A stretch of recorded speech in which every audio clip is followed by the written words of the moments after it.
प्रिय विद्यार्थियों, आज हम कक्षा 12 हिंदी की पाठ्यपुस्तक आरोह भाग 2 के अध्याय 8 में वर्णित गोस्वामी तुलसीदास जी से संबंधित कुछ रचनाएं पढ़ने जा रहे हैं। कवितावली उत्तरकांड से सवैया और कवित्त हम पढ़ेंगे, साथ ही साथ लक्ष्मण मूर्छा और राम का विलाप, ये प्रसंग भी हम पढ़ने जा रहे हैं, जिनको हम आगामी वीडियोज में देखेंगे। आज हम कवि गोस्वामी तुलसीदास के व्यक्तित्व को जानेंगे, कृतित्व को जानेंगे और इनके बारे में अच्छे से जानकारी प्राप्त करेंगे। गोस्वामी तुलसीदास का जन्म सन 1532 ईस्वी में माना जाता है। सन 1532 ईस्वी में राजापुर गांव में, जो बांदा जिले में स्थित है और बांदा जिला उत्तर प्रदेश में स्थित है, वहां पर तुलसीदास जी का जन्म हुआ। इनके पिता का नाम आत्माराम था और इनकी माता जी का नाम हुलसी था। ये राम भक्ति शाखा के सर्वोपरि कवि माने जाते हैं। भक्ति काल की सगुण काव्य धारा में राम भक्ति शाखा के सर्वोपरि कवि गोस्वामी तुलसीदास जी का परिचय हम प्राप्त कर रहे हैं। गोस्वामी तुलसीदास जी का जन्म सन 1532 ईस्वी में राजापुर गांव में हुआ। राजापुर गांव उत्तर प्रदेश के जिला बांदा में स्थित है। तुलसीदास जी का जन्म राजापुर गांव, जिला बांदा, उत्तर प्रदेश में सन 1532 ईस्वी में हुआ। इनके पिता का नाम आत्माराम था और इनकी माता का नाम हुलसी था। बाबा नरहरि दास ने इनका पालन पोषण किया और इनको शिक्षा दीक्षा प्रदान की। तुलसीदास का पत्नी के प्रति अत्यधिक प्रेम था। पत्नी के प्रति अत्यधिक लगाव होने से पत्नी के प्रति आसक्ति में ये एक बार उनके मायके चले गए। तब पत्नी ने ऐसी मार्मिक फटकार लगाई जिससे इनका पत्नी प्रेम ईश्वरीय प्रेम में बदल गया। ऐसे कहा जाता है कि घनघोर रात्रि में पत्नी प्रेम में आसक्त होकर ये पत्नी के मायके पहुंच गए। जब बहुत घनघोर रात्रि में पत्नी ने इनको वहां देखा तो इनको बहुत मार्मिक फटकार लगाई। पत्नी ने इनको कहा कि इस हार्ड मांस के, इस चर्म के, इस देह में जितनी आसक्ति है, अगर उसकी थोड़ी बहुत आसक्ति भी उस परमपिता परमेश्वर में होती तो आपका जीवन का उद्धार हो गया होता। और बहुत ही मार्मिक फटकार सुनकर ईश्वरीय प्रेम में इनका जो पत्नी के प्रति प्रेम था, अब उसकी बजाय इनका पूरा का पूरा ध्यान, पूरा का पूरा चित्त, पूरा का पूरा मन ईश्वरीय प्रेम में लग गया और ये महान भक्त बने, महान कवि बन करके आज हमारे समक्ष है। भक्ति काल की सगुण काव्य धारा में राम भक्ति शाखा के सर्वोपरि कवि गोस्वामी तुलसीदास जी हैं। जो भक्ति काल है वह भक्ति काल 1375 विक्रम संवत से 1700 विक्रम संवत तक का माना जाता है। इस भक्ति काल में दो धाराएं प्रमुख रूप से उभरी, निर्गुण भक्ति धारा और सगुण भक्ति धारा। निर्गुण भक्ति धारा क्या होती है? ऐसी भक्ति धारा जिसमें ईश्वर के निराकार स्वरूप की उपासना की जाती है। जिसमें ईश्वर के निराकार स्वरूप की उपासना की जाती है वह निर्गुण भक्ति धारा कहलाती है। इस निर्गुण भक्ति धारा को भी दो भागों में बांट दिया गया, एक ज्ञान मार्गी धारा और दूसरी प्रेम मार्गी धारा। जो ज्ञान मार्गी धारा है, जिसको संत काव्य धारा भी कहा जाता है, इसके प्रमुख कवि कबीरदास माने जाते हैं।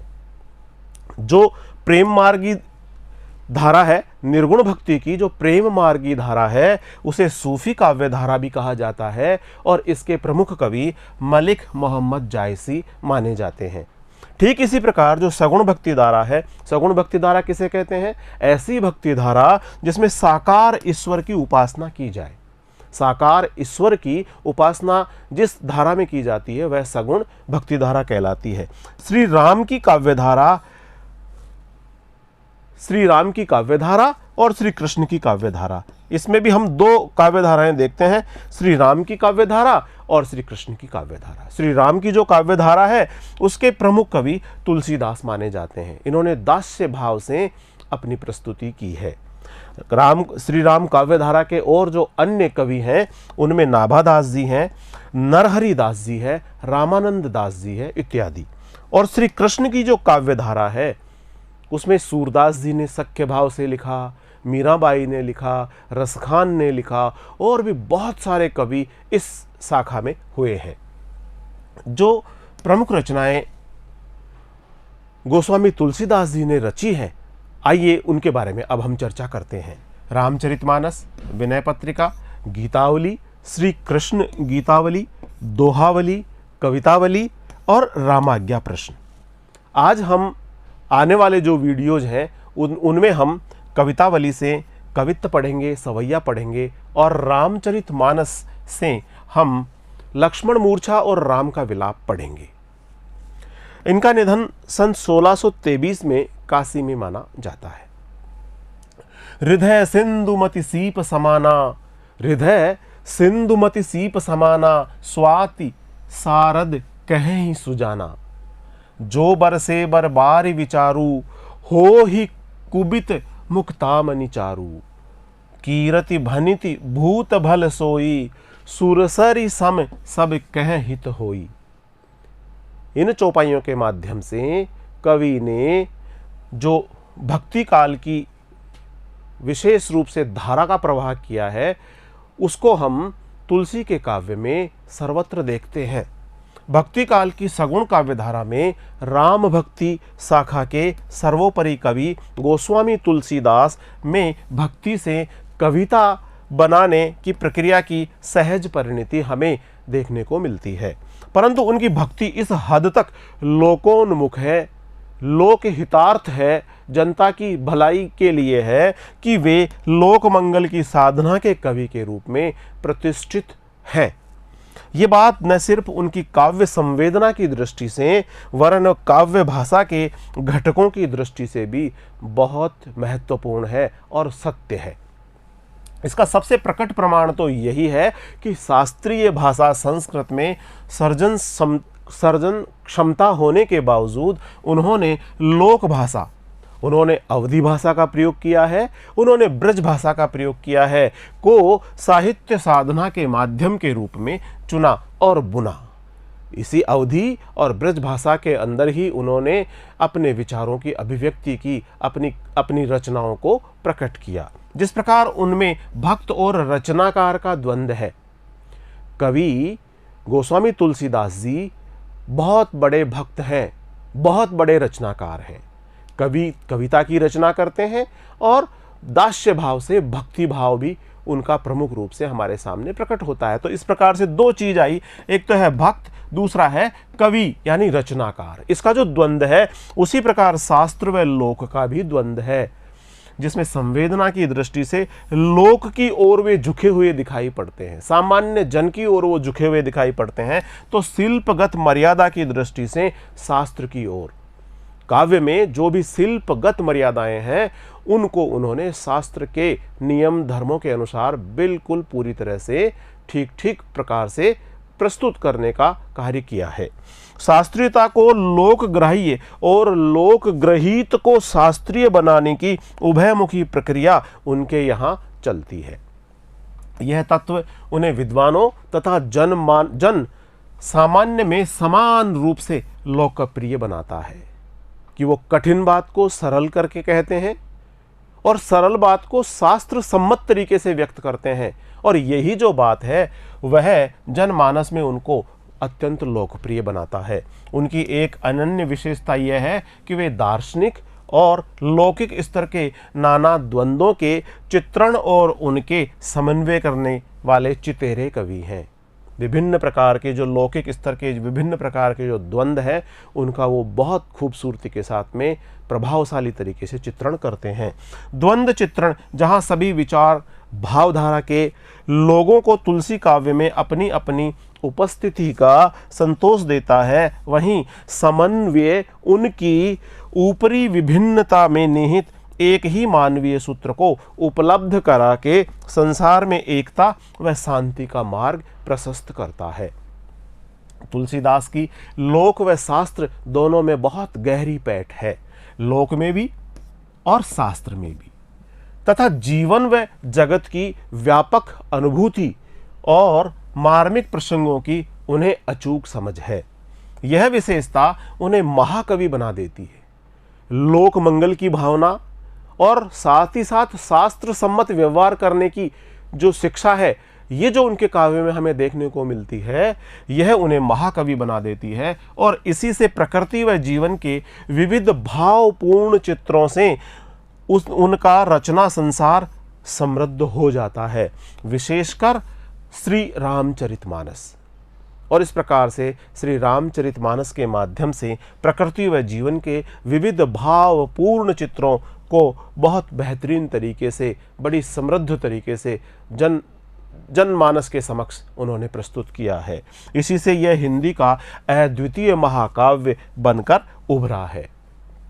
इसकी विश्वगत लोकप्रियता के पीछे सीताराम कथा से अधिक लोक संवेदना और समाज की नैतिक बनावट की समझ है। श्री रामचरितमानस में लोक संवेदनाएं देखने को मिलती है, साथ ही साथ समाज की नैतिक बनावट को भी बहुत बेहतरीन तरीके से समझाया गया है। उनके सीताराम ईश्वर की अपेक्षा तुलसी के देश काल के आदर्शों के अनुरूप मानवीय धरातल पर पुनः सृष्ट चरित्र है। हर प्रकार से इस चरित्र को मानवीय गुणों से संपन्न दिखाया गया है, एक आदर्श व्यक्तित्व के रूप में चित्रित किया है, एक आदर्श जीवन चरित्र के रूप में हमारे सामने प्रस्तुत किया है। गोस्वामी जी ग्रामीण व कृषक संस्कृति तथा रक्त संबंध की मर्यादा पर आदर्शीकृत गृहस्थ जीवन के चितेरे कवि हैं।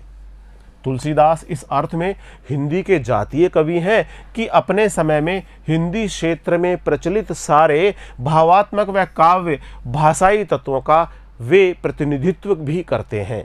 इस संदर्भ में भाव, विचार, काव्य रूप, छंद और काव्य भाषा की जो बहुल समृद्धि उनमें दिखाई पड़ती है, वह अपने आप में बेजोड़ है, अनुपम है, अद्वितीय है, अनोखी है। तत्कालीन हिंदी क्षेत्र की दोनों काव्य भाषाओं, अवधी और ब्रजभाषा, दोनों ही काव्य भाषाएं, अवधी और काव्य ब्रजभाषा, तथा दोनों संस्कृति कथाओं, श्री राम जी की कथा और श्री कृष्ण जी की कथा, सीताराम व राधा कृष्ण की कथाओं को साधिकार, अपनी अभिव्यक्ति का माध्यम तुलसीदास जी ने बनाया है। उपमा अलंकार के क्षेत्र में जो प्रयोग आपने किए हैं वे अपने आप में वैशिष्ट है और कालिदास की पहचान है। वहीं पहचान सांग रूपक के क्षेत्र में भी तुलसीदास जी की है।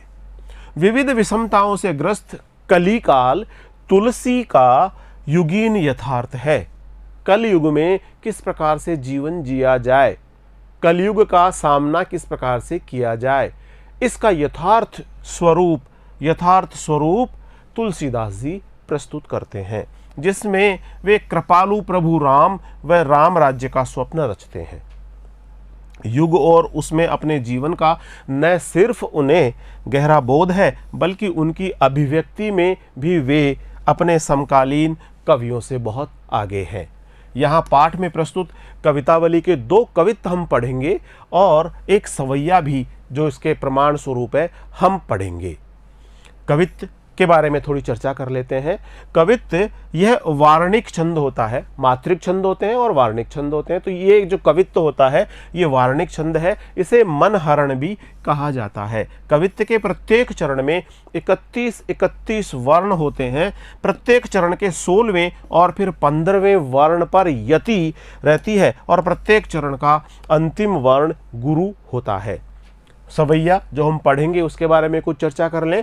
चूंकि सवैया वार्णिक छंद है, इसलिए सवैया छंद के कई भेद हैं। ये भेद गणों के संयोजन के आधार पर बनते हैं। इनमें सबसे प्रसिद्ध जो छंद है, जो सवैया है, वह मत्त गयंद सवैया है।